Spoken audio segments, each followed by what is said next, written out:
KTN Prime, thank you so much for staying with us. Now let's cross over to Ugenya constituency, where the electorate there are ready to go to the ballot at dawn tomorrow to elect their member of parliament. Electoral malpractices have already been reported there even before the actual voting starts. Our senior political affairs reporter Duncan Haimba is there for us. Haimba, good evening. So first of all, let's talk about the candidates that are hoping to be the next member of parliament in that particular constituency.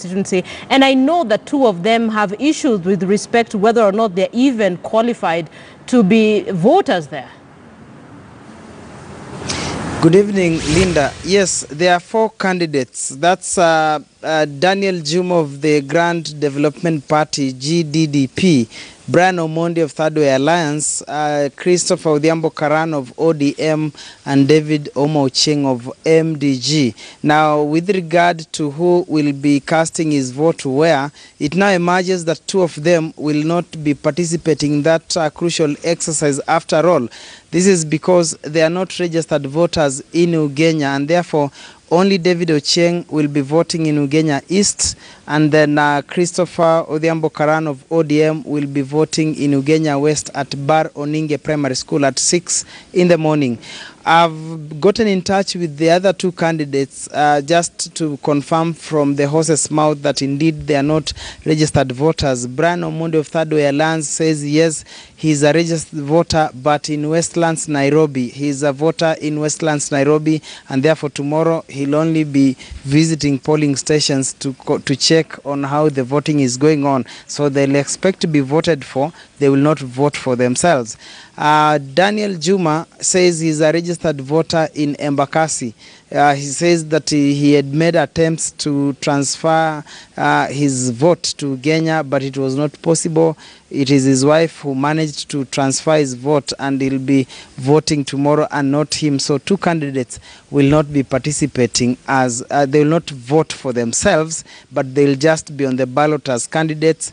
But one of the votes that will miss in the ballot box is their own votes for themselves, because they are not registered voters in Ugenya. So that is what we know as of now, Linda. Look at that. You have candidates. They expect, I like the way you're putting it, they expect to be voted for, but they will not vote for themselves. Okay, that's interesting. Listen, the last couple of days I've seen several ODM leaders campaign for their candidate. And for those who've been following these campaigns, this seems to be a high-stake by-election for ODM.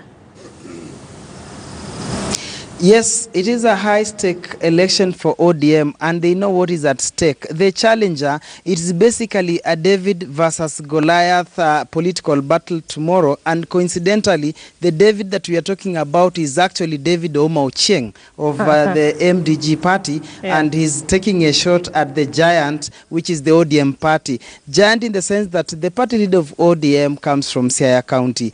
The firebrand senator James Orengo, this is his constituency, and therefore they are looking at a possibility, or actually they are facing a stiff challenge from an insider, now outsider. An insider in the sense that in 2013 David Omocheng made his way to parliament courtesy of ODM party, but somewhere along the line they say change is the only constant thing in nature. He took another party, is now the party leader of the MDG, and is the one who is giving ODM a run for his money. In 2017, even in this disputed election, the margin, or what the dispute was, less than 300 votes. We understand about 200 votes, and he successfully petitioned the election of Karan, or Christopher Odhiambo Karan of ODM, and therefore the real David will be engaging in a David Goliath political battle with ODM. And why it is a high-stake election is that Ugenya has a history.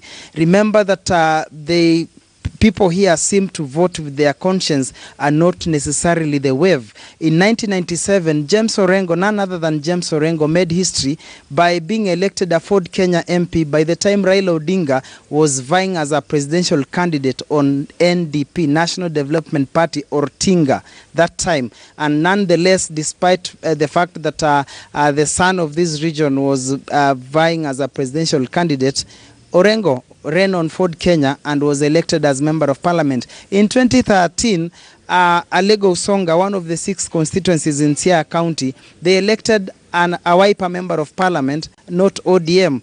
Therefore, at that time, again, Raila Odinga was a presidential candidate.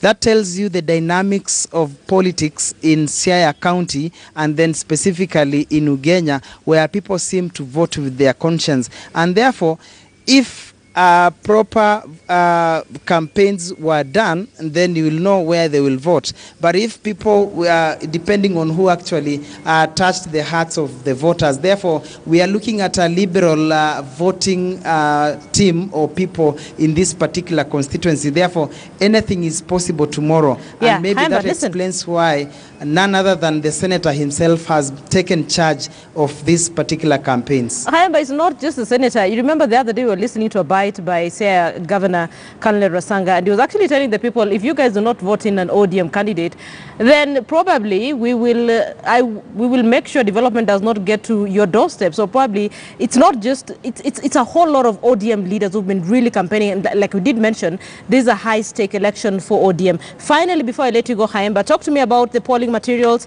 the preparations. Are we good to go? All system go?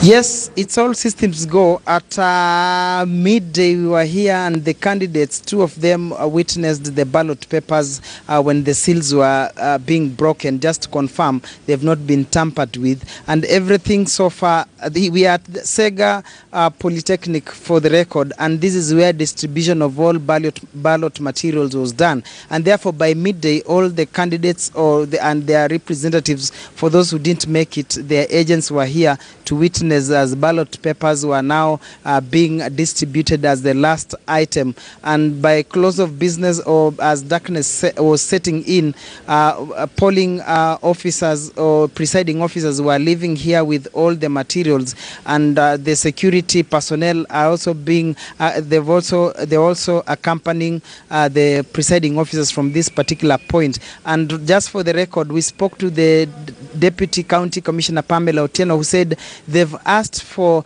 additional security officers from the entire Nyanza region to actually come and take part. The returning officer, Vincent Setabao, said every polling station will have 2 police officers.